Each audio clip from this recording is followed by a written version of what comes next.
시편 69편 9절로 11절 합독하시겠습니다. 주의 집을 위하는 열성이 나를 삼키고 주를 비방하는 비방이 내게 미쳤나이다. 내가 곡하고 금식하였더니 그것이 도리어 나의 욕이 되었으며 내가 굵은 배로 내 옷을 삼았더니 내가 그들의 말거리가 되었나이다. 아멘. 네, 우리가 지난주에 이제 로마서 3장 23절로 24절을 나누고 마쳤었죠. 다시 한번 보시면 로마서 3장 23절로 24절 모든 사람이 죄를 범하였음에 하나님의 영광에 이르지 못하였더니 그리스도 예수 안에 있는 속량으로 말미암아 하나님의 은혜로 값없이 의롭다 하심을 얻은 자 되었느니라. 성경은 일관되게 무엇을 강조합니까? 모든 사람은 죄인이다. 한 명도 예 없이 죄인이다. 죄를 범하였다.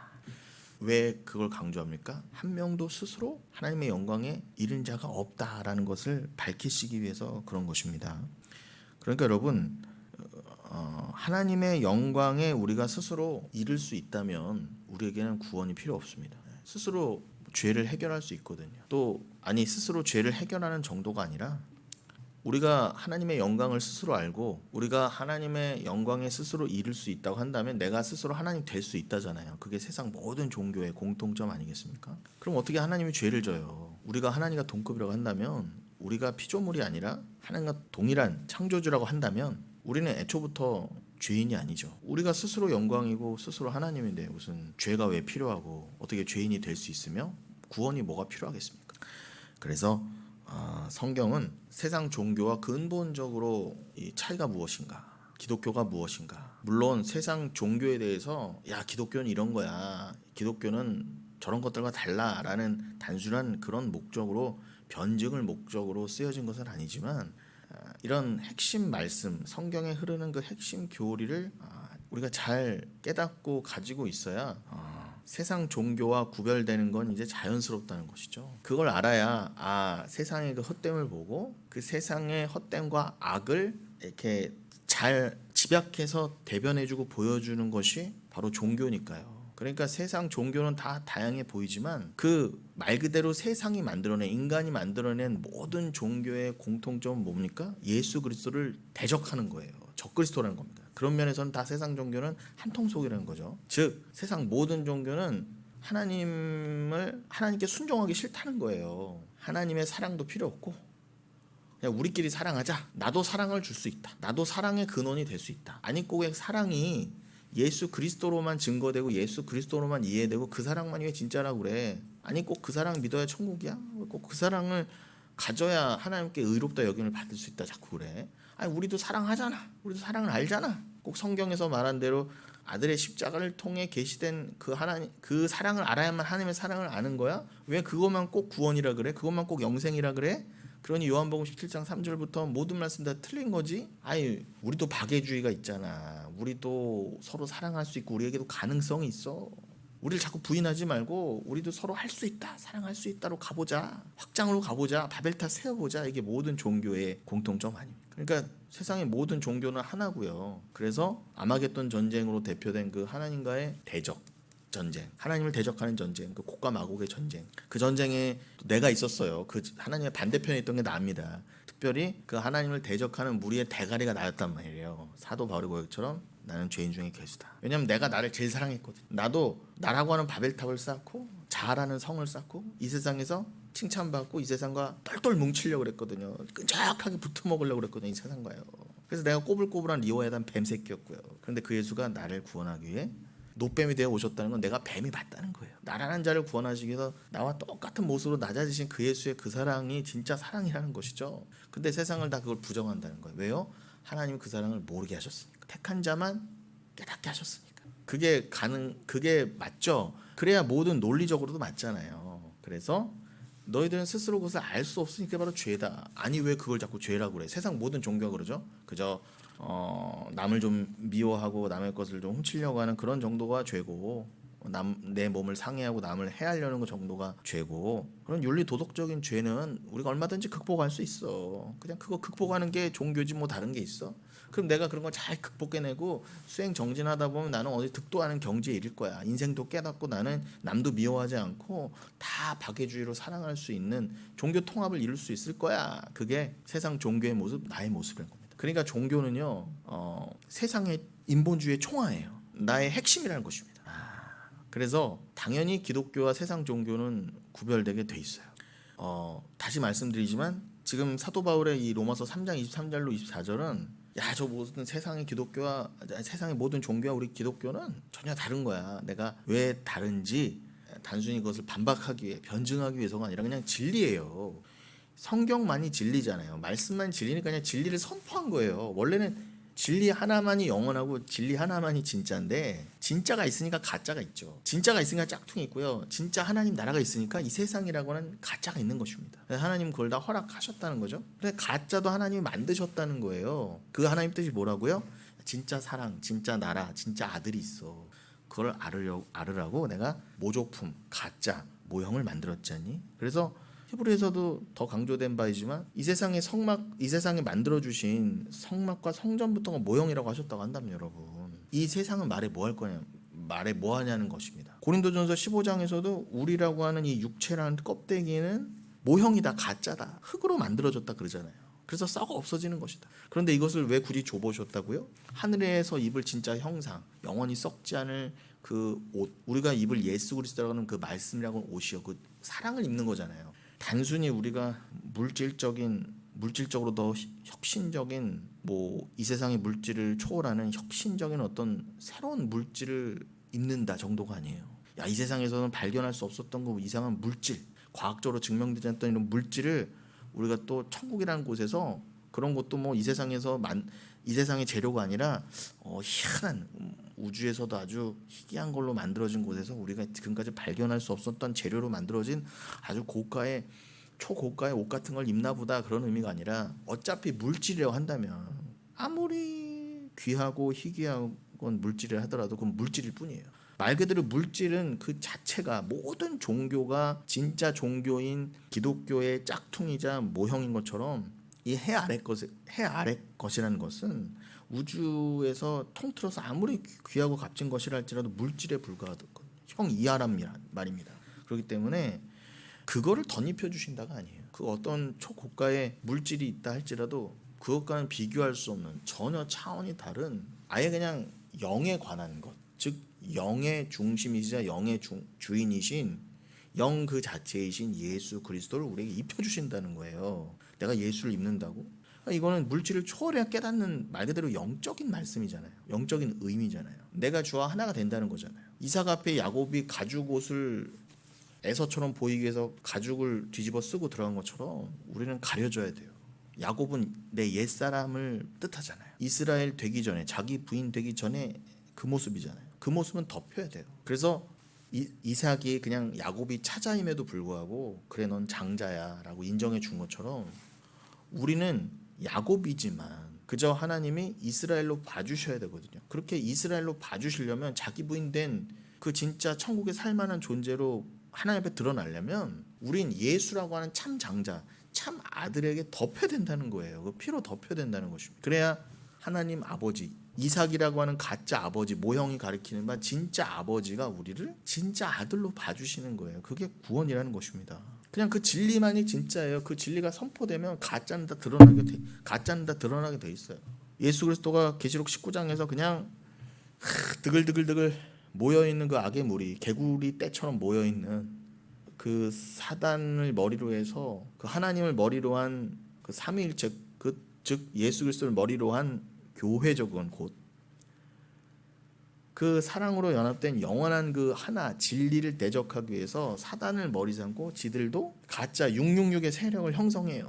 사단과 바다짐승, 땅짐승, 그리고 그러한 가짜 진리를 전하는 거짓 선지자들, 거짓 목사들, 거짓 교사들, 그리고 그들을 따르는 수많은 가짜 교인들, 그들이 개구리 떼처럼 개구리의 영으로 모여있다 그래요. 그래서 그들이 아무리 기회를 줘도 결국 마지막까지 계시록 16장에도 나오잖아요. 16장에서는 대접이 다 부어지는 상황이거든요. 지금 차곡차곡 마지막 대접이 부어지기 직전이라고 한다면 정말 종말 중에 종말의 상황 때까지도 그들은 모여서 결국 진리를 대적하더라 이거예요. 근데 그것도 하나님 다 허락하심이에요. 극소수 빼놓고는 다 하나님이 그렇게 허락하심이에요. 가짜에다 함몰되게 돼 있거든요. 벌레떼들이 가짜 빛인 그 인간이 만들어낸 인공적인 그 라이트 등에 모이는 것처럼 가짜들은 여러분 가짜 빛에 다 모이게 돼 있어요. 그러나 진짜 빛은 그 인간이 만들어낸 인공적인 LED나 등 라이트가 아니라 태양이 진짜 빛인 것처럼, 그것도 다 모형이죠. 그런 것처럼. 근데 그 태양 빛조차도 참빛이신 예수를 가리키는 모조품에 불과해요. 그러니까 여러분 뭐 요즘 러브버거가 막 대발생하고 그들이 이게 빛에 민감하다면서요. 그들이요 다 공중에서 이렇게 짝을 짓는데 그러니까 서로 달라붙어 갖고요. 너무 징그러워요. 근데 제가 카페에서 여학생들이 하는 말을 엿들은 게 아니라 듣는데 어머 요즘 막 러브버거가, 근데 그게 팔이라면서. 근데 팔이라는 이름이 너무 혐오스러우니까 러브버거로 대체됐어요. 이렇게 러브 하트 모양으로 벌레가 이렇게 붙어 있대. 근데 그 희한해요. 저도 우리 집에서 보면은 제가 훅 불어서 떨어뜨려 놔도요. 지들이 또 어떻게든 본능적으로 모여갖고요. 착 달라붙어요. 또 꼬리끼리 불 달라붙어요. 그게 짝짓는 거예요. 그러니까 그렇게 막 대발생이 되는 거예요. 막 그냥 서로 보이면 짝짓기만 하니까. 다행스러운 건 2주 만에 다 죽는다니까 그나마 다행인데, 그러니 얼마나 그 가짜들은요 금방 죽어요. 이 세상에 가짜들이 마치 러브거가 보여주는 것처럼 그 대발생하는 그 모습을 보면서, 그게 인간이 기후변화를 그렇게 촉발시키지 않고, 원래 지구가 정상적이었다면 우리나라에 그렇게 지금 그것도 6월에 벌써 대발생이 될 리가 없대요. 러브버거를 뭐라고 하지 마시고 인간이 자초한 거라니까요. 자연의 역습입니다 말 그대로. 근데 인간은 그걸 보면서도 무지해요. 그냥 저거 나쁜 벌레들, 그냥 악한 것. 분명히 하나님은 너희들은 선악과 따먹은 죄이니까 그럴 수밖에 없지만 그게 죄야. 니들이 그냥 보고 선한 것만 선한 것을 여기고, 왜 러브버거 같은 거는 무조건 악하다고 그러니? 니들이 자초한 것일 뿐만 아니라 그걸 통해서 진리를 알아야지. 그런데 그냥 어떻게 죽여야 되나, 그리고 막 징그러. 근데 그게 우리 모습이라니까 여러분. 그 제가 말씀드린 그 계시록 16장에 드글드글 모여 있는 그 끝까지 예수를 믿지 않고 대적하는 자들, 특별히 가짜 교회에서도 드글드글 하잖아요. 자기들이 믿은 예수가 진짜라는데 예수는 아니라는 거예요. 진짜 예수는, 니들이 믿은 예수는 가짜라는 거예요. 그럼 그리스도 대신 예수가 아니라는 겁니다. 아니 우리가 맞아요. 주여 우리 주여. 마치 열왕기상 18장에서 그 엘리야 앞에서 850명의 가짜 종들이 모여서 바알을 가지고 이게 우리가 믿는 하나님이다 라고, 그들도 원래 하나님의 제사장이었는데 아합과 이세벨의 그런 정치적인 권력에 따라서 자기 목숨이 더 소중하거나 내지는 그 권력을 탐하여서 그들 앞에서 아합 당신이 하나님 종이 맞습니다. 당신이 승리합니다. 우리가 당신을 위해 기도하고 있잖아요. 이런 식으로 야합하거든요. 그런데 하나님이 거기다 갈멜산이잖아요. 갈멜산. 그게 바로 갈멜산이 제가 좀 전에 말씀드린 계시록 16장의 그 아마겟돈의 모형이 되는 곳이 갈멜산입니다. 그래서 거기서 다 이 엘리야가 다 쳐 죽이잖아요. 850명을. 드글드글 모여요. 가짜 교회에서 더 마치 러브버거가 대발생하듯 주여 한다는 거죠. 그건 마태복음 7장에도 나온 말씀입니다. 근데 그 주여 하는 그들을 동요시키는 자들이 마치 엘리야 때 그 아합과 이세벨을 섬기던 바알을 섬기던 그 가짜 목사들하고 똑같다는 거예요. 그들도 주여 하면서 몸을 자해하면서 롤롤롤롤 하면서 별짓을 다 했어요. 불을 내려달라고요. 그런데 하나님이 엘리야만 진짜다 그러신 거예요. 그리고 나머지는 다 죽이셨어요. 그것은 종말의 마지막, 즉 종말의 완성과 함께 정말 새하늘과 새 땅이 말씀처럼 가시적으로 다 도래하고 말 그대로 완성 중에 완성에 임하기 직전에 하나님이 보여주실 그 대심판이라고 좋습니다. 심판의 완성 때의 그 모습을 조금이라도 미리 알아라 하고 맛보 알려주신 게 바로 열왕기상 18장이라는 거예요. 엘리야를 통해 다 죽이게 하신. 근데 그 엘리야가 가리키는 바 그 예수가 그 진짜 갈멜산의 전쟁인 아마겟돈 전쟁에서 드글드글 모여있는 그 모든 무리를, 러브버그보다 더 많은 그 무리를 주님이 치신다는 거죠. 말씀 하나로. 그런데 그 보세요. 이 러브버그가 이렇게 하트 모양으로 생겼어요. 그러니까 인간은 그냥 그것을 이렇게 치장하기 바쁩니다. 나쁜 거를 못 견뎌야 해요. 파리 이런 거를 본능적으로 싫어해서 그냥 자기들이 보기에 좋고 듣기에 좋게 자꾸 치장하려고 그래요. 분명히 우린 죄인인데 자꾸 우리 죄를 가리잖아요. 무화과 잎으로 가리듯이. 그게 진짜 악한 죄인의 본성이라는 겁니다. 그래서요, 회개하라. 죄가 이것이다. 그리고 오히려 너희 교회가 잘못되었다. 교회에서 진짜 이단이 나온다. 그리고 드러난 이단만이 아니라 너희가 진짜 러브버거도 못한, 벌레만도 못한, 너희들 말 그대로 너 버러지 같은 야고바 그런 것처럼 네가 버러지야 원래. 너 왜 네가 야곱이야. 네가 회개하자면 너 절대로 이스라엘 되지 못한다. 너 예수로 덧입혀줘야 돼. 그런 말을 하면은 그 말을 하는 진짜 주의 종과 말씀을 죽이려는 거예요. 그러니까 예수를 때려 죽였잖아요. 자꾸 자기의 치부가 드러나길 원하지 않는다니까요. 아니 좋은 게 좋은 거지. 덮어 그냥. 아니 세상은 아름다운 거야. 왜 자꾸 자기 부인하자 그래. 아니 우리끼리 이렇게 잘 살 수 있는데, 예수도 우리가 만들어낼 수 있는데, 우리가 믿는 예수가 진짜라니까까지 간다고요. 근데 하나님 그걸 다 허락하시네요.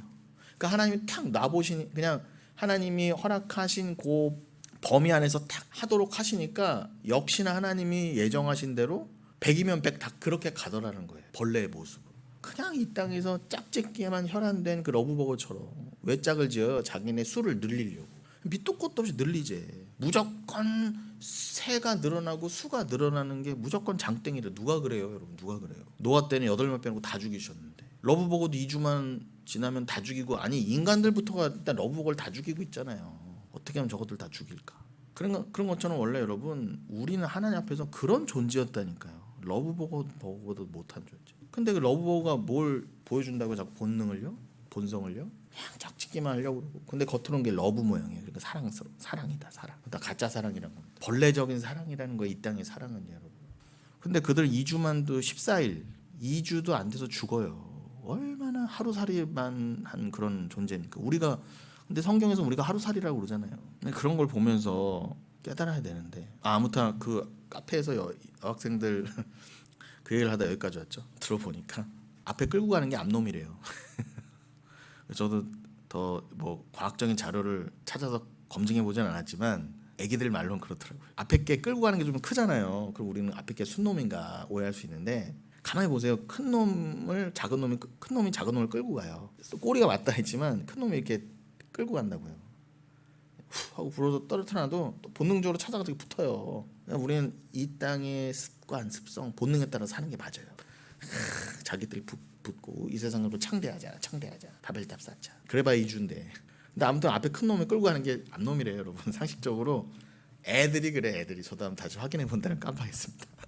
근데 그건 중요한 게 아니죠. 뭐 앞에 놈이 순놈이건 앞에 놈이 암놈이건. 중요한 건 붙어 먹었잖아요. 암수 하나인 거죠. 그들로 붙었는데, 우리가 세상과 이렇게 붙으면 우리 원래 떨어질 수 없는 존재였어요. 그 러브버그가 어떻게든 어떤 고난과 환난에도 인간이 훅 불어도 서로 붙으려고 하는 것처럼, 우리는 자동적으로 내재된 이 죄성은 뭐라고요? 세상을 못 따라가서 안달이에요. 어떻게든 세상하고 떨어뜨려 놔도 또 기어가요. 러브버거처럼. 우리는요, 믿는다 하는 자들도, 영혼교회 다닌다는 자들도 주일에 나와서 예배 때 후 하고 불어놓으면은 좀 떨어진 것 같은데, 어느새 토요일쯤 가보면 완전 또 딱 붙어 있어요 세상과. 주님이 다 허락하죠. 우리는 원래 동일한 러브버거인데 그 중에서 건지신 거예요 여러분. 그런데 왜 아직도 이 관영한 세상 가운데 우리도 러브버거처럼 세상과 붙어 먹을 수밖에 없는 옷을 자꾸 드러나게 하신다? 그러니까 예수가 오신 거야. 그러니까 예수가 러브버거의 모습을 오신 거야. 진짜 사랑을 알려주시려고. 말 그대로 러브라고도 할 수 없어요. 그 아가페의 본질 되신 분이 오신 거야. 니들의 사랑이 얼마나 잘못됐고 유한한 사랑인지를, 죄성의 사랑인지를 알게 해주시려고. 근데 그거를 성령으로 와서 깨달았다고 하는 우리도 수시로 러브버거처럼 세상과 붙어먹고 있다니까. 왜 그렇게 하신다? 너희들의 불가능을 알으라. 우리들의 가능성이 절대 부정돼야, 여러분 내가 꼭 예수 그리스도가 필요한 자구나, 나는 러브버거보다도 그 수준이구나, 나는 세상과 어떻게든 주가 또 간섭해서 말씀을 주시고 오늘도 성령으로 나를 주관하지 않으시면은 나는 금세 그 어떤 러브버거보다도 더 세상과 붙어먹을 그런 준비가 되어 있는 자구나를 알라고. 그래서 나는 죄인 중에 괴수라는 것입니다. 그걸 죽는 순간까지 고백하게 하신 거예요. 끝까지 겸손하라. 넌 구원 받았지만 끝까지 겸손하라. 넌 예수의 피 없으면 안 되는 거야. 야곱이 이삭 앞에 결국은 끝까지 하나님 앞에서는 야곱이 아닌 척 해야 됐던 것처럼, 여러분들 끝까지 부정돼야 되는 거예요. 여러분이 하나님 앞에 계속 야곱으로 드러나면은 우린 야곱으로 드러날 수밖에 없어요. 근데 하나님의 열심으로 오늘 주제가 시편 69편을 읽었지만 하나님의 열심으로 계속 덮으시는 거예요. 그걸 계속 덮으시는 것입니다. 그러니 여러분 이 그 하나님의 열심이 없었다면 우리는 진작에 저 러브버그보다도 못한 꼴로 다 지옥 들어갈 수밖에 없었어요. 여러분 러브버그 사체 이게 쌓이는 거 보셨죠? 그게 한 몇 년 전부터 이렇게 나타나는데 이제는 뭐 올해는 이제 서울 전 지역에 이제 수도권까지 다 퍼졌죠. 저희 집이 김포인데 김포까지 다 퍼졌어요. 저희 김포랑 가까운 데가 저 인천 계양이거든요. 조금만 가면 계양입니다. 지금 전국적으로 유명해진 게 계양산이 또 유명해졌어요. 그런데 여러분 그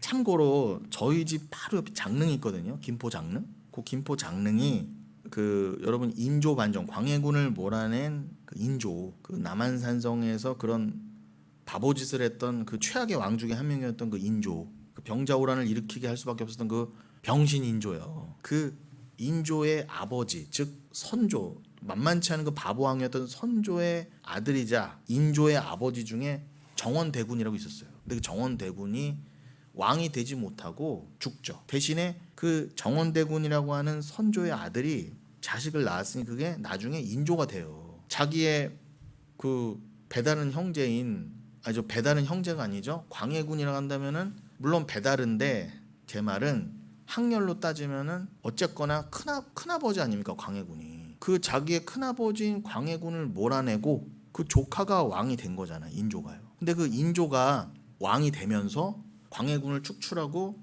그러면 광해군 대신에 우리 아버지 친아버지였던 정원대군을 추존왕으로 이렇게 세운 거예요. 그래서 조선 왕조만 봐도 9명의 추존왕이 있는데 즉 흥선대원군도 거기에 속합니다. 고종의 아버지인 흥선대원군도 거의 왕의 이상의 권력을 누렸지만 왕은 아니었잖아요. 공식적으로. 그런데 고종이 흥선대원군을 추존왕으로 해서 왕이다 이렇게 만들어줬단 말이에요. 그래서 27명의 조선왕 외에 9명의 왕급인 또 왕이 또 있어요. 그 중에 한 명이 저희 집 옆에 묻혀 있어요. 그게 바로 추존왕인 정원대군입니다. 그걸 이제 정원대군은 이제 대군 때의 이름이고 추존왕이 되고 나서는 호를 원종으로 받은 거죠. 원종으로. 그래서 여러분 조선왕 중에 27명 중에 원종이랑은 없잖아요. 근데 김포 장릉은 추존왕 중에 한 명인 원종의 능이에요. 그가 바로 인조의 아버지입니다. 그 인조는 파주 장릉에 묻혀 있어요. 그래서 파주 장릉에서 이렇게 쭉 보니까 일직선으로 그건 저희 집이요. 그 집터가 아주 좋은 곳인가 봐요.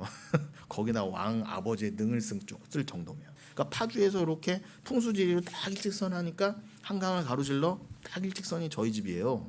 그리고 저희 집에서 딱 일직선을 쭉 내려오면은 계양산입니다, 여러분. 그게 이렇게 딱 그래서 이제 인조가 아버님 저는 뒤에 있고 아버님 앞에서 계양산을 바라보시며 영원히 천수를 누리소서 능에 들어가셔서도 그래서 왕릉 뷰라고 그러죠. 근데 그 앞에 뭐 아파트를 세워서 뭐 뷰가 가리는 어쩌는 이게 또 몇 년 전에 또 대단한 전국 뉴스가 됐죠. 근데 엊그제 또 대단한 전국 뉴스가 된 게 뭐냐면 그 김포 장릉에서 봤을 때 계양산이 원래는 훤히 보였어요. 근데 그 저희 집 근처에서 제일 높은 게 계양산이에요. 그 계양구요. 그 계양산이 은근 높아요. 그래서 이렇게 외곽순환 타고 가다 보면은 산이 꽤 높거든요. 맑은 날 보면 장난 아름답습니다. 근데 러브가 거기에 집단 발생한 거예요. 대발생. 그 산 높은 산에서 그렇게 짝짓기가 좋으니까 공중에서 짝을 짓는데 걔네들은요.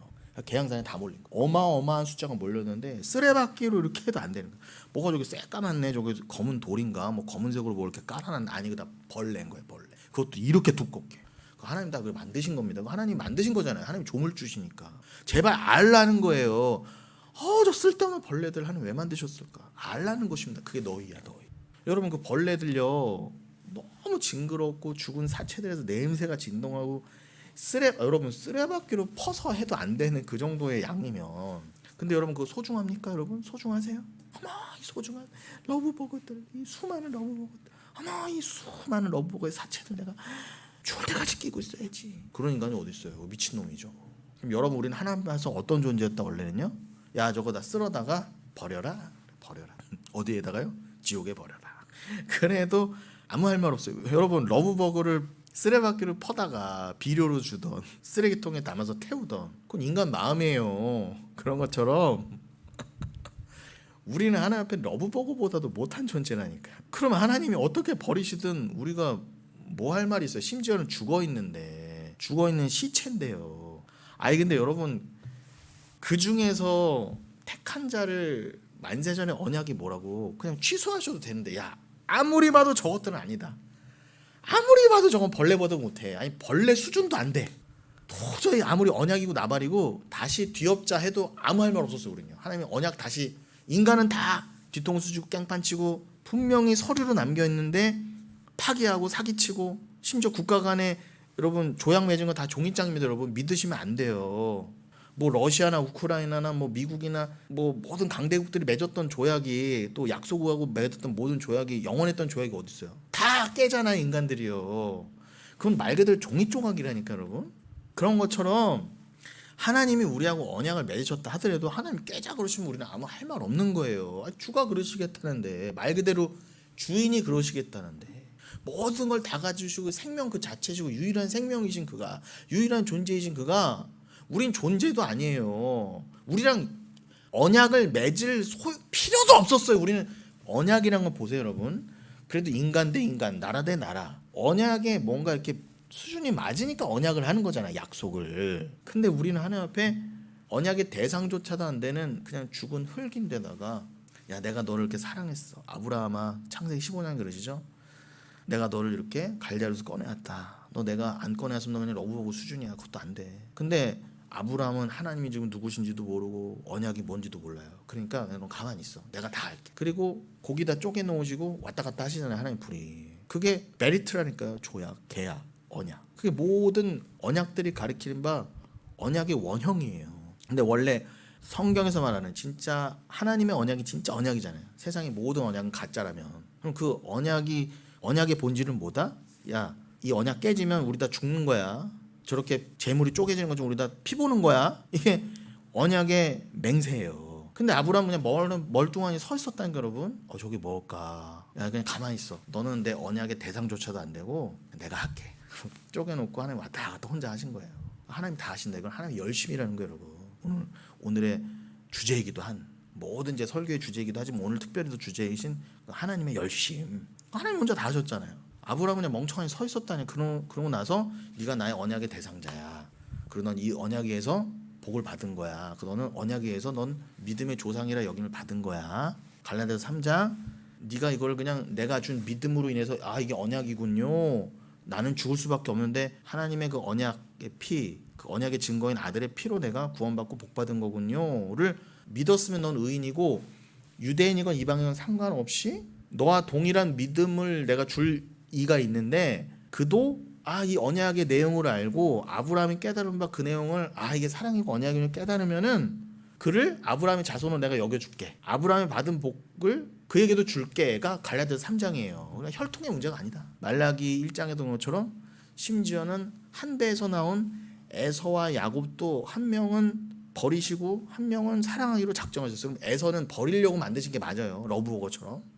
택함을 알게 하시려면 버리는 것도 있어야 되잖아요. 유기도요. 그러니까 에서를 만들었다는데 세상 기독교는 오염된 기독교는 세상 인본주의 이걸 이해 못하는 거예요. 왜 버려? 왜 그 인간? 그것도 야곱보다 훨씬 잘난 에서를 왜 버려? 왜 도대체? 왜 버리려고 만드시는 거야? 그럼 말도 안 돼. 이게 바로 잘못된 기독교의 세상 종교라는 것입니다. 근데 아니요. 너 이건 경고야. 너 이거 못 깨달으면 너 경고다. 이게 내 진짜 사랑의 모습이야 라고 말라기 1장에도 쾅 박아주셨어요. 난 에서를 심지어 미워한다 그러셨어요. 미워하려고 만들었어. 영원히 미워할 거야. 왜요? 에서는 장자고 에서는 그렇게 잘났는데 아니 에서는 형이어도 내가 일부러 야곱을 택한 건 니들이 생각하는 인간적인 장자, 태생, 그 족보, 혈통 이건 다 인간이 생각하는 인본주의잖아요. 유대인의 논리였잖아요. 우리는 혈통적으로 유대인이니까. 혈통적으로 아브라함 자손이니까. 우리는 이렇게 혈통적으로도 벌써 잘났으니까. 우리는 태어날 때부터 선민이니까. 이거 경계시키시려고 이거 아니다를 알려주시려고 에서부터 버리셨다는데 근데 유대인부터 이거 아니라 그러잖아요. 우린 혈통적으로 아브라함의 자손이니까 우리는 구원받는다. 심지어는 그 야곱의 모습으로 오신 진짜 장자인 예수를 때려 죽이기까지 했잖아요. 그러니까 죄가 그렇게 폭로되는 용도인데 그러니까 여러분 에서도 버림받았는데 우리 말할 게 뭐가 있어요. 이삭의 장자인 에서도 버림을 받았는데 우리는 이방인 중에 이방인이었잖아요. 우리는요 이 땅에서 말 그대로 뭐 한국의 저 동방의 한국인이 유대인과 뭔 상관이 있습니까? 근데 갈라디아서 3장이 다 이걸 해결해 주잖아요. 만세전에 교회가 있어. 그 만세전에 교회가 원래 진짜 교회고 그게 택함 받은 족속인데 그게 진짜 아브라함의 후손이라고 할 수, 영적인 아브라함 후손이라고 할 수 있는데, 내가 이 땅에는 그들을 누구는 유대인으로, 누구는 이방인으로, 누구는 뭐 어디에, 누구는 언제 이렇게 뿌려서 보낼 거야. 왜요? 이 땅에서 믿는 자도 이방인의 모습으로 와서 드러내 볼 게 있거든요. 저 천국과 대비된 지옥이라고 한 진짜 이방, 거기에 떨어진 게 진짜 이방인이거든요. 그 이방인을 드러내려면은 누군가는 유대인으로, 누군가는 이방인으로 와야 되고요. 그리고 이게 단순히 혈통의 문제가 아니다는 것을 증거하시려고 만세전에 이미 구원받은 그 천국에서는 유대인임에도 진짜 참 유대인임에도 불구하고, 참 이스라엘임에도 불구하고 이 땅에서는 혈통적으로는 이방인으로 오게도 했다는 거예요. 저와 여러분처럼. 그래야 오직 믿음이라는 게 또 설명되고 드러나잖아요. 이 땅에서 그 유대인과 이방인의 모형일 뿐이구나. 천국의 그 진짜 유대인, 참 이스라엘과 그 지옥에 떨어지는 이방인을 가리키는 용도구나. 거기가 참이고 여기서의 겉모습이 유대인이고 겉모습이 한국인이고 이방인인 건 아무 중요한 게 아니구나. 그래서 갈라디아 3장, 여러분이 이 말씀을 믿으면, 제가 지금 전하는 말씀을 믿으면 여러분 이미 아브라함 복안에 있다 그러잖아요. 그게 갈라디아 3장이라니까 여러분.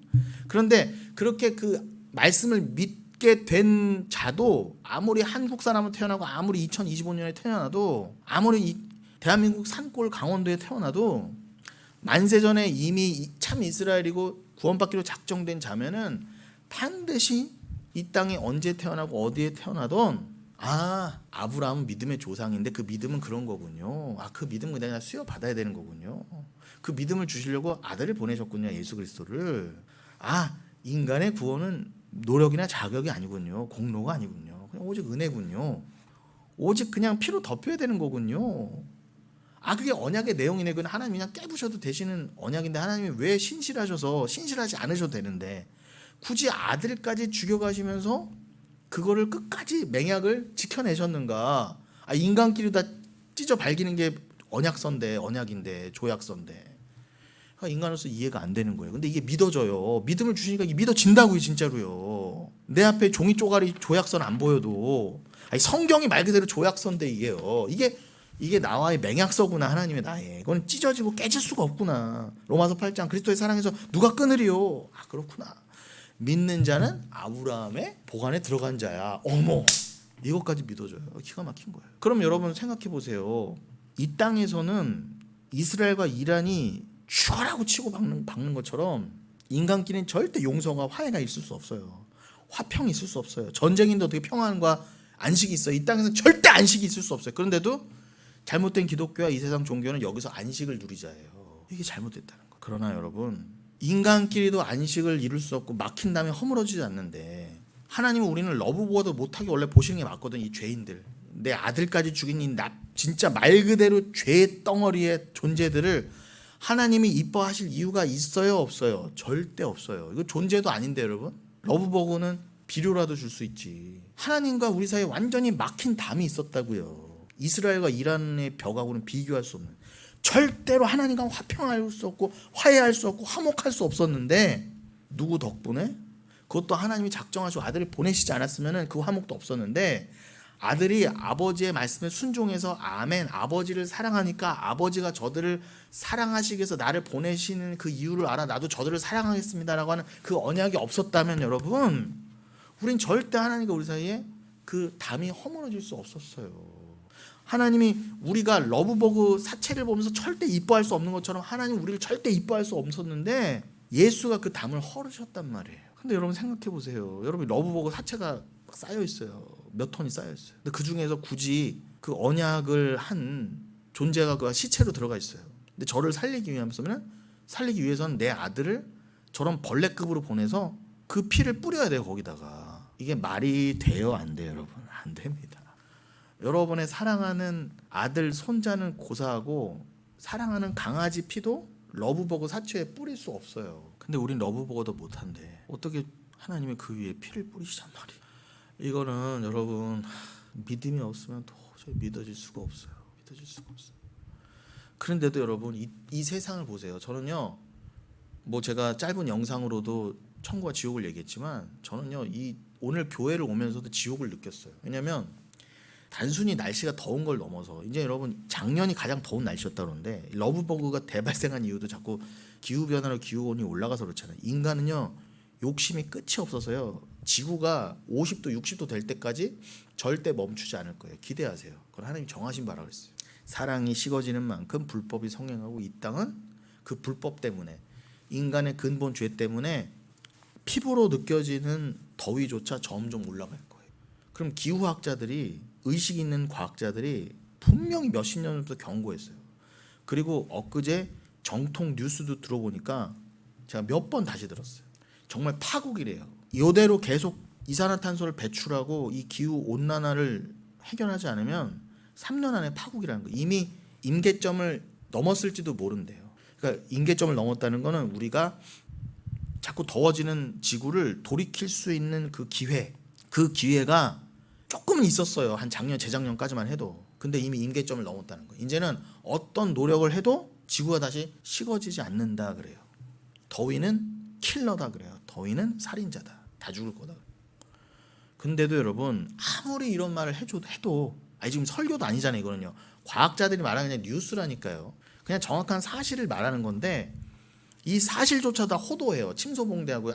잘 될 거야. 무조건 잘 될 거야. 절대 긍정이야. 자꾸 부정적인 얘기하지 마. 부정적인 뉴스 하지 마. 우린 잘 될 거야. 교회부터 그러고 그지랄하고 있어요. 잘 되긴 뭐가 잘 돼요. 그 잘난 교회들이 있어서 기온이 1도라도 낮아졌습니까? 전쟁이 하나라도 줄었습니까? 근데 그 전쟁을 일으키는 나라 대부분이 다 기독교 국가라는 거예요. 심각한 거. 다 종교 문제고요. 여러분 창세기 21장에도 나오지만 그 이스마엘을 내쫓잖아요. 아브라함이 하갈과 함께 사라가 내쫓자 그러니까 하나님이 너 사라 말 들어라 그러시잖아요. 근데 내가 저를 통해서도 큰 민족을 이루어야 되기 때문에 그 부엘세바에서 쫓겨난 광야로 들어간 그 모자를 하나님 살리셨다고요. 물을 보여주셔서 우리 이제 죽었구나. 내가 저 아들 죽는 꼴을 못 보겠다 그러고 화살 한바탕 나갈 정도 거리 한 200~300m 거리에 떨어져서 하갈이 울고 있었단 말이에요. 그랬더니 주의 천사가 와서 눈을 띄워줘서 물을 보게 해서 살렸단 말이에요. 그러고 나서 그 아들도 살고 나중에 그 하갈이 이집트 여자를 줘서 결혼하게 해서 큰 민족을 이루게 했단 말이에요. 여러분 우리가 그러면 하나님 실수하셨네. 그때 이스마엘을 죽이셨어야 지금 이렇게 일 안 하고 이스라엘 전쟁도 안 하고 이따위 말 할지 모르지만 여러분 하나님이 그 에서는 유기하기로 작정하셔서 만드신 것처럼 이스마엘을 통해서도 뭔가 보이실 일이 있기 때문에 살려놓으신 거예요. 심지어 천사까지 보냈다니까요. 그런데 여러분 이스마엘과 이삭은 원래 한 형제였단 말이에요. 아브라함의 아들들이었단 말이에요. 다. 그러니까 오늘날요 막 종교로 서로 싸우고 지금 뭐 이스라엘과 이란으로 대표된 그 전쟁하지만 결국 종교 전쟁은 그들은 다 타고 올라가면 하나예요. 여러분 우리 원래 다 하나예요. 여러분 혈통적으로도 원래 아담에서 나왔고 다 쓸어버리고 난 다음에 노아에서 다 나왔잖아요. 노아의 후손들에서. 근데 왜 이렇게 우린 다 죽고 못 죽여서 안 다닐까요? 어차피 다 형제인데. 이게 인간의 근본 죄성이라는 거예요. 아니 어차피 형제인데 여러분 지금 어떤 데는 정말 소름 돋아요. 저는요 지금요 제 사촌의 아들들이 누가 있고 제 사촌이 결혼한 것만 알지 결혼해서 애는 몇 명 있고 아들 딸이 몇 명 몰라요. 본 적도 없는 애들도 많아요. 사촌 중에 이종 사촌이든 아버지 쪽이든 어머니 쪽이든. 그러면 그 사촌의 아들들은 저희 육촌이잖아요. 육촌만 가도 남남입니다, 여러분. 팔촌은 말할 것도 없고요. 아니 육촌 따질 것도 없으니 사촌도 남남, 아니 형제도 남남이에요. 이촌도, 삼촌 뭐 당연히 다 남남이고요. 특히 뭐 앞에서는요, 자기 이득 앞에서. 여러분 길 가다가 쾅 하고 찾기를 부셨다 보세요.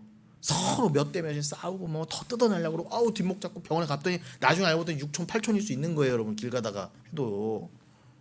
근데 자기 욕심 앞에서는 그걸 못 놓는 거예요. 심지어 내가 저 사람이 우리 친척이었다 알아도 그래도 뜯어낼 건 뜯어내야죠 아마 그러고 모른 척 할 거예요. 근데 너희들은 그렇게 살아라라고 자꾸 가르치잖아. 이 세상은 네가 더 얻어내야지. 근데 여러분 그런 것처럼 여러분 다 타고 올라오면 우리는 한 형제예요 원래. 그런데 우린 이렇게 불가능해요. 한 형제인데 그 형제를 못 잡아먹어 안다는 거예요. 기가 막힌 거예요. 여러분. 제가 이 말씀을 해드렸다고요. 우리들은 그렇게 연약하고 말도 안 되는 존재라는 거예요. 그러니 이란과 이스라엘도 사실 말도 안 되는 전쟁하는 거예요. 원래 그들은 다 형제였다니까요. 우리보다 더 혈통적으로 가까운. 그런데 저들이요 지금 전쟁하면서 야 지구 온도가 이제 임계점에 왔대. 3년 안에 여기 끝난대.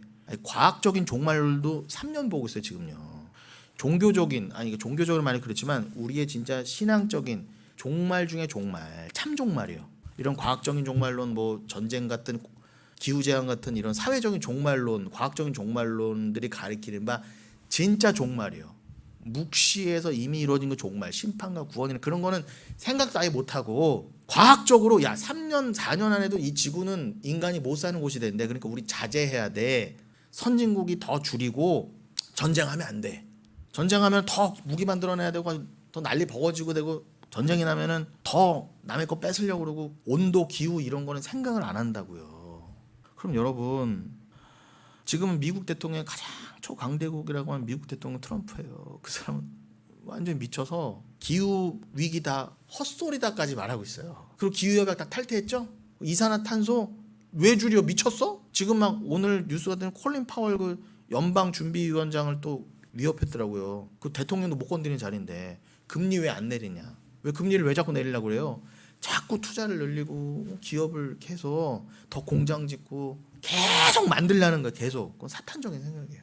여러분 우리는 민주주의고 뭐 공산주의가 아니고 우리는 자유국가니까 자유경제니까 이게 진리로 알죠. 그리고 자꾸 공산품을 만들어내고 무기를 만들어내고 자꾸 찍어내고 자연이 망쳐지든 말든 망하든 말든 자연이 훼손되든 말든 이산화탄소 늘어나든 말든 자꾸 만들어내고 소비하고 먹고 버리고 이런 거를 선으로 알아요. 누가 알려줬어요 여러분? 사단이 알려준 거예요. 성경에서는 한 번도 자본주의, 민주주의가 옳다라고 말한 적이 없어요. 설령 옳다라고 했어도 인간이 다 훼손해 놨잖아요. 자유민주주의 시작이 절대로 서로 죽을 때까지 서로 파먹자가 아니었을 거란 말입니다. 서로 경쟁하자가 아니었을 거란 말이다. 처음에 그 경제 체제를 인간이 만들어냈을 때는 막시즘도 그렇고 공산주의도 그렇고요. 어쨌든 다 같이 잘 살아보자. 여길 천국 만들어서 우리 다 같이 잘 살아보자의 생각에서 시작했을 거 아니에요. 그런데 조금만 시간이 지나도 다 훼손되더라. 인간은 안 되더라는 걸 보여주시려고 야 니들끼리 해봐 이렇게 하신 거예요. 자유주의든 공산주의든 해봐. 어차피 안 돼 니들은 이렇게 좀 증명하고 있잖아요. 이렇게 전 세계가 사회가 발달하고 AI가 발달하고 인류애가 발달하고 이렇게 법이 발달해도요 여러분 오히려 지구가 망해가는 속도를 더 빨리 했을 뿐이지 영적인 거 배제하는 겁니다. 전 지금 과학적 사회적으로도 끝났어요. 여기는. 증거가 뭐라고요? 기후학자들이 저명한 기후학자들 한결같이 지금 탄소 줄이지 않으면 3년 안에 다 죽습니다 해도 관심도 없어요. 여러분 기후학자의 직접적인 그런 뭐 지들이 객관적이라고 여기는 눈에 보이는 증거로도 들이밀어도 안 믿는 처지에 예수가 곧 오십니다. 종말이 진짜 종말은 따로 있습니다를 아무리 말해도 들어 처먹을까요? 못 들어갈까요? 절대 못 들어먹어요. 절대. 저는 그걸 보면서 야 여기는 진짜 지옥이다. 여기는 다 서로 잡아먹어서 한 명도 안 남을 때까지 여기는 끝까지 싸우겠구나. 아무리 기온이 올라가고 이래도 인간들은 다 어디에 혈안돼 있다? 어떻게 하면 에어컨 바람 더 해서 그것도 자연 재앙인데 더 내가 소비하고 더 남보다 맛있는 거 먹고 잘난 인생 그냥 덥다고 어디 좀 시원한데 바캉스 갈 데 없나 이런 거 고민하면 어디 얼마나 더 돈 벌어서 더 시원한 조금이라도 덜 시원한 데로 그래 봐야 지금 뜨거워지는 냄비에 떨어져 있는 개구리가 가생이로 피하는 것밖에 더 돼요 여러분. 그런데 여기가 좋사하고 이란하고 이스라엘은 포함해서 지금 모든 세계가 다 전쟁 일보 직전이잖아요. 지금까지도 전쟁이었고 왜 다 그래요? 잘 살아보자고 전쟁하는 거 아닙니까? 우리나라 더 잘 살아보자. 우리 민족 더 잘 살아보자. 형제인데 원래는 다 쟤 죽이고 우리가 여기서 지상낙원 만들고 쟤가 죽어야 여기가 지상낙원 돼. 그리고 진짜 기독교를 빼놓고 유대교든 어떤 이슬람이든 어떤 불교든 어떤 종교든 다 가짜 기독교도 뭐예요? 가짜 기독교가 더하죠. 여기를 예수 이름으로 천국 만들어서 여기서 잘 먹고 잘 살아보자 이거잖아요. 저기는 그냥 관념일 뿐이고 그냥 하는 말일 뿐이고 관심도 없어요. 여러분 이거 심각한 겁니다. 진짜. 곧 끝난다고 하는데도 전쟁을 못 멈춰요. 곧 죽습니다 하는데도 탄소를 줄일 생각을 못해요. 이게 인간의 죄성이라는 거예요. 이거 자체가 죄라는 게 아니라 근본 죄를 보여주는 단면일 뿐이라는 거예요. 인간한테 무슨 가능성이 있습니까? 근데 이걸 말하면 부정적이라 그래요. 네가 뭔데 모든 대형교회와 기독교라는 모든 것도 아니라 그러는데 인간이 이길 수 있다 그러고 인간은 평화를 스스로 쟁취해낼 수 있고 여기서 더 살 수 있다고 교회도 말해주는데 왜 네가 지랄이야 이렇게 되잖아요. 가족부터 그러는데 여러분, 이거 어떻게 하면 좋습니까 여러분? 그래서 다시 로마서 3장 23절 24절 들어가면 그렇기 때문에 모든 사람은 죄인이다. 하나님의 영광에 절대 이르지 못한다. 하나님의 영광에 이르긴커녕 지구 온도 1도도 못 낮춰요. 인간은 스스로 절대로요. 저는 그걸 보면서 여긴 진짜 지옥이다. 아니 진짜 지옥은 따로 있는데 이 정도 지옥도 여러분, 저 오늘 교회 올 때도요 너무 덥더라고요. 이제 나이가 좀 더 들어서 몰라도 이제 어디 좀 이 더운 날씨에 걸어 나가는 게 이제는 무서워요. 조금만 걸어도 막 체력이 소진되고 이러는 거 보니까 정말 여기 그렇다고 한다면 저 진짜 지옥은 뭐 유황불이 활활 타고 이런 더 뜨겁나 막 이런 문제가 아니라 진짜 무서운 건 뭐예요? 피부로 체감할 수 있는 온도가 올라가도 자기 욕심을 못 내려놓는 역이요. 근데 그러한 인간들을 싹 모아서 러브버그 시체를 다 모아다 한 곳에 몰아놓은 것처럼 이 인간들을 다 모아다가 영원한 곳에 쳐넣는다고 하시니 거기서도 영생의 삶이 있거든요. 어떡하실 거예요 여러분? 거기서 저는 생각만 해도 찔합니다. 차라리 제가 안 태어나는 게 나아요. 지옥에 들어갈 거면. 근데 하나님이 애서는 버리려고 태어나게 하신 것처럼 생명의 주관자는 하나님이시는데 이거 어떡합니까? 이게 기가 막힌 거예요. 근데 이거를 기독교부터 믿지 않아요. 여러분 또 강조합니다. 사도 바울은요 지난주 오늘도 강조해드리는 로마서 3장 23절 24절만 봐도 다른 종교와 굳이 기독교는 이렇게 잘난 종교야 변증하려고 해놓은 게 아니에요. 그냥 진리만을 선포했을 뿐인데 이 진리 안에서도 온갖 이단이 다 나온다는 거예요. 다른 종교들은 고사하고라도 차치하고라도 대한민국만 봐도 성경 들고 이단지다는 그러니 그 하나님이 다 그것을 통해서 그래 너희들은 진리를 줘봐야 말씀을 줘봐야 이렇게 변질시킬 수밖에 없는 존재라는 거를 다른 종교는 고사하고 기독교부터 이거를 망가뜨려 가고 있으니 이걸 오죽 어떻게 하면 좋다는 말입니까? 그러니까 이거를 가지고 그럼 이 말씀을 가지고 불교 앞에 가서 이슬람교 앞에서 회개하라 하겠습니까? 말씀을 들고 있는 너희한테 회개하라.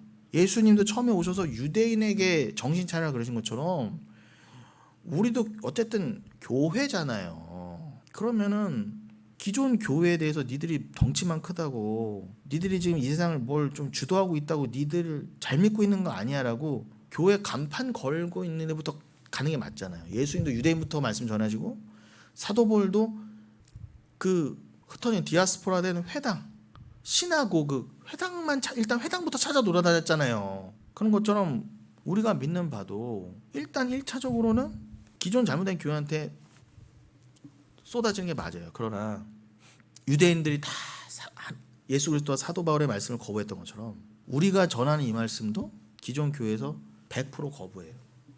희한하게 한두 명 있을지 모르지만 오히려 다른 종교에서 이게 진리예요 이렇게 찾아올 확률이 더 커요. 사실요. 거의 불가능한 거죠. 불가능하라는 말씀입니다. 제 말은. 믿음은 이게 참 위대한 거예요. 믿음이 없이는 불가능하지 않습니다. 그러니까 여러분 모든 자들이 하나님의 은혜 없이는 존재도 될 수 없는 상태였다. 이 러브버그만도 못한 존재였다라는 것을 우리 잊지 말아야 합니다. 그리고 또 깨달아야 될 게 계속 이건 현재 진행형이라는 거예요. 죽을 때까지 우리는 죄가 드러날 수밖에 없어서 죽을 때까지 겸손해야 되는 것처럼 지금 우리가 하나님의 은혜 없이는 존재도 될 수 없는 상태였다고 말해주고 있는 이 로마서 3장 23절과 24절 포함한 이 말씀도 현재 진행형이라는 거예요. 과거에 기록됐다고 해서 과거에 끝난 말씀이 아니라는 것입니다. 지금도 보세요. 예수 믿는다고 하면서도 금방 러브버거처럼 세상과 붙어먹을 준비가 돼 있는 우리가 보이는데 지금도 여전히 말씀을 안다고 하면서도 자신의 영광과 가치를 챙기기 위해서 하나님의 은혜로 떠나 있는 그 상태가 자꾸 드러나잖아요. 이거 죄라니까요. 이거 죄의 관영에 있습니다. 지금 영혼교회도 아직 죄와 이렇게 밀착되어 있는데 세상은 오죽하겠습니까? 여러분 이 상태에서는 그저 하나님의 그 생명력 루아흐 그 성령이 떠나 있기 때문에 성령이 떠나 있는 이 상태였기 때문에 하나님이 왜 우리에게 예수를 통해 피와 그 성령을 부어줄 수밖에 없었는가를 우리는 계속 드러내야 되는 존재거든요. 원래 천국이지만 천국 갈 때까지 그래서 우리를 자꾸 수시로 연약한 모습으로 드러내시는 겁니다. 이 시점에서 여러분 로마서 7장을 잠깐 또 말씀드리면 지금 주일이든 수요일이든 로마서가 언급되면 계속 로마서 7장이 같이 언급되고 있잖아요. 그럼 여러분 그 로마서 7장에 보시면은 오늘도 강조하지만 여기 보십시오. 7장 7절 이하로 읽어드리면 그런즉 우리가 무슨 말을 하리요? 율법이 죄냐? 그럴 수 없느니라. 율법으로 말미암지 않고는 내가 죄를 알지 못하였으니 곧 율법이 탐내지 말라 하지 아니하였더라면 내가 탐심을 알지 못하였으리라. 8절 그러나 죄가 기회를 타서 계명으로 말미암아 내 속에 온갖 탐심을 이루었나니 이는 율법이 없으면 죄가 죽은 것이며. 여러분 잘 읽으셔야 됩니다. 이게 오역도 없잖아 있지만 여러분 그냥 이게 한국어로 막 읽으시면 절대 이해할 수 없어요. 이게 같은 죄, 같은 죽다도요. 죄가 죽고 죄가 살다? 이게 무슨 뜻이야? 그냥 한국어로 읽으면 절대 알 수가 없다니까. 다음에도 또 언급할 기회가 있겠지만 오늘 허락된 시간 안에서 이걸 언급하고 넘어가면 죄가 기회를 탔다고 그러죠. 이 기회가 아포르메로 되어 있습니다. 이걸 선악과 생각하시면 돼요. 이해가 쉬워요. 출발점. 하나님이 오늘까지도 제가 강조한 대로 여러분은 왜 오늘도 죄인으로 드러날 수밖에 없는가에 대한 지금 맥락에서 지금 말씀드린 거죠. 여러분은 선악과를 줘봤더니 이 땅에 만세전에 택함 받은 백성에 불구하고 이 땅에 오면은 선악과를 보면 그냥 따먹을 수밖에 없어요. 야, 니들은 그렇게 다 러브버거만 못한 존재야. 선악과 보면 그냥 러브버거가 빛 보고 달려드는 것처럼 너는 선악과 보면 와야 그냥 달려들어서 따먹을 수밖에 없는 존재야를 보여주려고 선악과를 탁 박아두셨다는 거예요. 야, 그게 죄성이야. 그게 진짜 죄야. 그래서 죄가 하나님이 허락하셨더니 기회를 주셨더니 그 기회를 타서 계명으로 말미암아 선악과 먹지 마가 계명이잖아요. 근데 그 계명으로 말미암아 요 계명이 있으니까 요 계명을 틈타서 인간은 절대로 이 계명을 스스로 선악과 먹지 마 하면은 먹지 말아야지 할 수 있는 존재가 아니니까 인간은 100% 실패야. 그러니까 우리가 요 하나님이 허락하셨으니까 요 계명을 틈타서 선악과를 틈타서 우리가 마음껏 죄 역할을 해보자 이렇게 됐다는 거예요. 이해가 되시죠? 내 속에 그렇게 하나님 허락하셨으므로 내 속에 어떻게 해요? 그 선악과 따먹은 아담의 죄성이 나에게 있어서 내 속에 온갖 탐심을 이루게 됐다는 거예요. 죄가 만연하게 됐다는 거죠. 그래서 나는 죄인 중에 괴수죠. 그러니 이는 율법이 없으면 야 너 선악과 먹지 마로부터 시작된 거 율법이 없었다고 한다면 죄는 원래 있을 필요도 없어요. 이거 죄가 죽은 것임이라 이게 네크로스도 했어요. 죄는 죽은 것임이라. 근데 하나님이 네크로스 된 죄를 살리셨단 말이에요. 여러분 이해가 되세요? 하나님 죄를 살리셨다니까. 에서를 태어나게 하시고 이스마엘을 태어나게 하신 것처럼요. 근데 이 역사를 어떻게 잘 전달이 될 거나 믿습니다. 근데 중요한 거는 7, 8, 9절 전에 율법을 깨닫지 못했을 때에는 내가 살았더니, 그죠? 내가 이걸 율법을 깨닫지 못할 때는 오늘 설교들이 이 내용을 깨닫지 못했을 때에는 지금 사도 바울의 고백이잖아요. 내가 그냥 율법을 지켜야 되나 말아야 되냐 이렇게 그 수준만 알았을 땐 그 죄였는데 그거조차가 죄인지도 모르고 진짜 죄인지도 모르고 나는 율법을 지킬 수 없으니 예수 믿어야지를 전혀 몰랐을 때 오히려 예수를 때려 죽이고 있을 때 교회를 말살시키고 있었던 나잖아요. 사도 바울은 만세전에 이미 구원받은 자지만 이 땅에서 어떻게 해요? 성령이 개입해서 예수 그리스도를 딱 보여주시기 전까지는 사도 바울이라 할지라도 말씀을 죽일 수밖에 없는 역할을 할 수밖에 없었다는 거예요. 너희들은 완벽한 불가능해. 사도 바울도 이 수준인데요. 그러니까 전에 내가 예수를 핍박, 사도 바울이 있을 때는 예수는 이미 살아생전에 여긴 안 계셨지만 사도행전 9장에서 예수가 딱 환상 중에 나타나셔서 너 왜 나를 핍박하느냐? 제가 언제 당신을 핍박했다. 저는 교회 핍박했는데요. 야, 교회 핍박하는 게 나 핍박하는 거야 라는 걸 제가 지금 함축해서 말씀드린 거 오해하지 마세요. 사도 바울은 교회를 핍박했는데 그건 결과적으로 예수를 죽인 거란 말입니다. 이렇게까지 설명해드려야 되나요? 아무튼 그랬을 때에는 내가 살았더니 그래요. 살았더니 이게 자오입니다. 원형이 자오. 나는 살았다. 이거는 인간적으로 살았다는 거예요. 난 율법 지킬 수 있어. 나는 저 예수 믿는 것들 때려 죽이는 율법을 자기가 지금 은혜를 죽이고 있는 정죄하는 역할도 모르고 나는 이렇게 잘난 자야. 나는 이렇게 율법 잘 지키는 사람이야라고 내가 스스로 살았다 그런 거야. 자기가 확장돼 자기 부인이 아니라 살았더니 계명이 이름에 계명이 아포름의 틈을 타서 하나님이 허락하시니까 그 선악과부터 시작한 율법을 하고 계명의 틈을 타서 나에게 들어와서 야 너는 죄인이야라고 나를 탁 발각시키고 나니까 어떻게 해요? 그 죄가 살아났다 그래요. 여기 아나자오라고 되어 있습니다. 이 이 죄는 아까 8절에서 어떻게 돼 있었다고 그랬어요? 죄가 네크로스 죽었다고 그랬죠. 율법이 없으면은 죄는 그냥 네크로스 된 건데 지금 하나님이 허락하신 그 죄가 지금 어떻게 돼서 실컷 아나자오 된 상태라는 거예요. 그러니까 하나님이 죄를 어떻게 진짜로요? 네크로스에 두시지 않고 아나자오 살리셨다는 거예요. 여러분 근데 아까 내가 살았던 자오인데 죄는요. 이게 중요한 거예요, 여러분. 그냥 무턱대고 하나님이 문자적으로 죄를 살리셨다로 이해하지 마시고 지금 어느 정도 이해가 되시는 분들은 그래 하나님이 죄를 그렇게 이용하신다는 거를 죄를 살렸다고 표현해 보셨지만 더 깊게 들어가면 뭐라고요? 내가 율법주의 안에서 살았다 자기 부인이 아니라 나는 산자야 스스로 산자라고 여길 때는 은혜가 필요 없어도 나는 산자라고 할 때는 자오라는 표현을 썼지만 계명이 나에게 이르러서 넌 죄인이야 했을 때는 하나님이 그 죄를 선용하셨다고 하는 증거가 어디 있어요? 이 죄가 살아났다 해서 아나자오를 썼단 말이에요. 이 아나자오는 그냥 자오가 아니라 위로 살아났다는 거예요. 위로. 그럼 뭐를 위로 살아나게 하셨다? 죄를요. 그 말은 뭐예요? 내가 죄가 이런 거였어? 계명이 이런 거였어? 율법이 이런 거였어라고 딱 깨닫게 되면 그에게서 죄는 네크로스가 되고 의미 없는 죄가 아니라 나를 지옥으로 끌고 가는 그 죄가 아니라 나를 살리는 죄가 되더라 그거예요.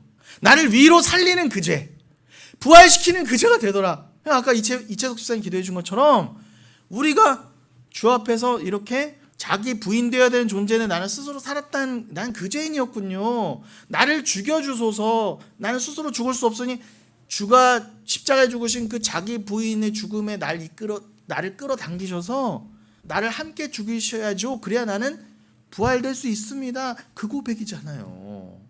그러니 그 부활을 위해서 쓰인 죄는 아나자오 나에게 유익한 죄라는 거예요.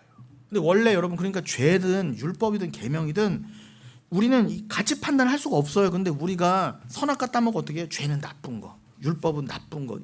그런데 그러잖아요. 7절에부터 우리가 무슨 말을 하리요? 율법이 죄냐? 율법이 나쁜 거냐? 율법이 죄냐? 죄는 나쁜 거라고 우리가 인식하잖아요. 일반적으로. 그럼 율법이 나쁜 거냐? 누가 그래? 그러는 거예요. 아니야. 네가 하나님이 허락하신 가운데 죄가 계명을 타고 선악과를 타고 나에게 들어와서 내가 진짜 죄가 뭔지를 알고 예수가 왜 죽으셨는지 알고 예수의 피가 뭔지를 알고 왜 은혜의 필연성을 알고 내가 왜 죄인으로 이 땅에 올 수밖에 없었고 그리스도가 그래서 죄인으로 올 수밖에 없었다라고 깨달은 자에게는 그 죄가 필연적인데 그 죄가 나쁜 거냐? 그건 아나자오 그건 하나님이 심지어 죄를 살리셨다. 그럼 우리는 죄인이잖아요, 말 그대로. 그럼 죄를 아나자오 시켰다는 건 죄인인 우리도 아나자오 시켰다는 거예요. 그래서 여러분 역설이 이어지죠. 나는 죽었도다. 이 나는 죽었도다가 따나토스예요. 죽음이 따나토스라면 엄격히 말씀드리면 아포트네코스로 되어 있죠. 아포트네스코 죄송합니다. 아포트네스코 이게 나는 죽었다거든요. 이 아포트네스코에서 따나토스가 나오는 거예요. 그러니까 쉽게 말씀드리면 나는 따나토스의 죽음을 자기 부인의 그 죽음을 얻어야 예수와 함께 그 죽음을 얻어야 십자가 죽음을 얻어야 부활입니다. 그 부활을 위해서 나에게 죄를 허락하셨다는 거예요. 택한 백성은. 그럼 택하지 않은 자는 그 죄가 말 그대로 지옥 끌고 가는 나쁜 거지만 결과적으로 진짜 나쁜 거지만 택한 백성에 준 죄는 하나의 약이라는 거예요. 왜 독성을 가진 약도 있잖아요. 잘 쓰면은 진짜 약이 되는 그런 거예요. 택하신 백성에 주신 죄는 마치 그런 거라는 겁니다. 너를 부활시키기 위해서 진짜 살리기 위해서 처방된 극약 처방이라는 거예요. 그 죄라는 것은. 근데 택한 백성은 그거였구나를 알면 그 죄도 그 안에서 아나자오 되는 거고 너는 따나토스로 가는 거죠. 왜요? 따나토스가 돼야 또 부활이니까. 그러니까 여러분 9절에서는 내가 살았다 스스로 살았다 내가 막 율법을 줄 때는 내가 산자다 자오 나는 산자다 아나자오도 아니야 나는 산자다 했는데 뭐라고요? 죄를 깨닫고 나니까 어떻게 해요? 나는 따나토스 아포트네코스 나는 죽었다 이렇게 되는 거예요. 그러니까 여러분 역설이에요. 은혜를 깨달은 자는 나는 죽어야 되는구나 나는 주와 함께 죽었습니다는 고백이 나오지 나는 산자입니다는 목소리가 절대 나올 수 없다는 거예요. 오늘은 시간 관계상 여기까지만 하고요. 오늘 본문이 시편 69편인데 결국 그 말씀이에요. 오늘 전해드린 말씀을 강화시키기 위한 게 바로 시편 69편이라는 것입니다. 그러니까 여러분 다음 주에 시편 69편을 나눌 수 있는 오늘 그 초석을 더욱 다진 것으로 이해하시고 그렇게 이해하도록 하겠습니다. 이어가도록 하겠습니다. 그런데 말씀드린 것처럼 어차피 다음 주도 시편 69편을 가지고 이 따나토스를 얘기할 거예요. 그러니까 여러분 이 따나토스라는 진짜 역설의 죽음을 깨닫지 못하면 아무리 뭐 시편을 읽어주고 로마서를 읽어줘도 이해 못할 건데, 여러분들은 이미 이해를 하신 분들이고 하셨다고 한다면 시편 69편도 그런 말씀이겠구나 하고 이미 예습이 되고 복습이 되시는 분들이란 말인 거예요. 그러니까 언제 나눠도 사실은 상관없는데 오늘은 시간 관계상 69편을 못하니까 다음 주에 이어갈 때에 서로 말씀들이 이렇게 이어지는구나 라고 더 깨달으시고 그렇게 주 안에서 기쁨을 누리시길 바라겠습니다.